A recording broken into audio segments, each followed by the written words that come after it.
You can imagine when you're having children, you have all these expectations you don't even know you have. And when we first found out that Sarah had special needs, she was 8.5 months old.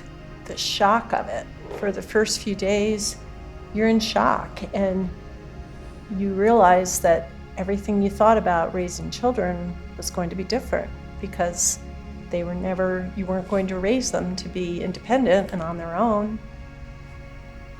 And the biggest thing you think about through the years is what's going to happen to this child, and how are they going to be cared for, and who's going to care for them when we no longer can.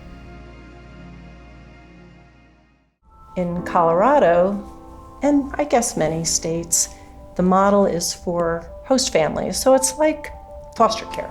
That situation could be great, but it tends to be very changeable. And over a course of decades, your child might live in dozens of homes. The number of people that need housing is really remarkable.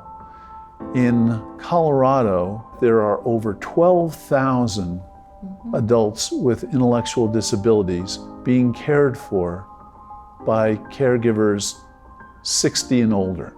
That is over time, and we're probably in the midst of it now, that the baby boomers are going to inundate the state-run system with their special needs children, who, you don't often think of it like this, and this is a call to the church, that this population literally become orphans or wards of the state in their 40s and 50s.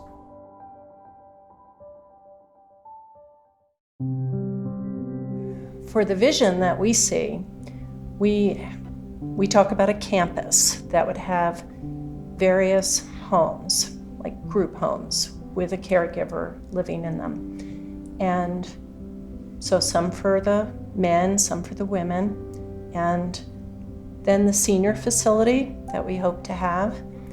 And we hope their lives will be intertwined as much as possible. And we'd like to have a pool and a gym and a choir. All this would be on a facility somewhere, we are thinking now, between 25 and 40 acres with multiple groupings of group homes. And this being set in more of a rural setting that would be close enough to a population area to interact with the community, but also rural enough to give us enough land to serve the number of people. Drew was born with Down syndrome, and life expectancy is over 60 years for a young man like Drew, so he's got 40 years probably to go. That's a long time to serve and live on this earth and live in the joy that Jesus has intended. And he likes to have a purpose, and not just to vegetate in front of a television or a mobile or some other device. So we have great hopes for Drew, and he has these hopes in his heart for this kind of life. Thriving for Jade looks like a well-rounded life, part of the community, great part of the community, I should say, not just on occasion going out for a meal or a movie, but actually integrated into the community as she is now. And that's what I would want for her.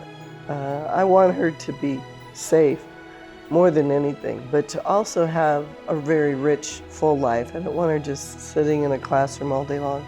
I want her exploring and creating, and she loves music and she loves people, and so I want her life to be rich and full, you know, as long as it can be.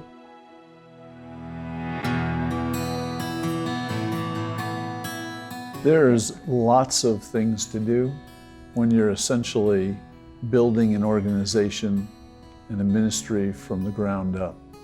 We need this prayer support of people who will join with us. We need resources. We know that if this is God's will, He will provide. And our job is just to let people know of the need. And then involvement, volunteers, just to befriend our residents, our ranchers, and to help with the organizational needs that a place like this will have. So there's always a place for whatever gifts people bring. We would welcome them to contact us at our website, hilltopranch.org.